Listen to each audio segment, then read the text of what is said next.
Introducing the Alpine A290 Rallye, a high-performance, carbon-neutral electric rally car designed for customer racing.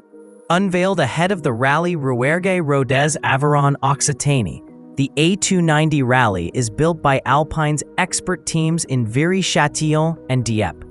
Created to mark Alpine's 70th anniversary, this model opens a new chapter in electric motorsport. It combines modern rally technology with Alpine's racing heritage, offering private teams access to a fully prepared, regulation-ready car. With 220 horsepower, front-wheel drive, and a ZF limited-slip differential, the A290 Rallye delivers precision and power. It features race-grade brakes, custom suspension, and a unique sound system that responds to speed and throttle for a more immersive driving experience. Its development follows strict FIA standards for safety and performance, making it a true benchmark in the electric rally world. Set to compete in a dedicated challenge before the end of 2025, the A290 Rallye also supports local entries and includes Alpine's signature support, infrastructure, and marketing opportunities.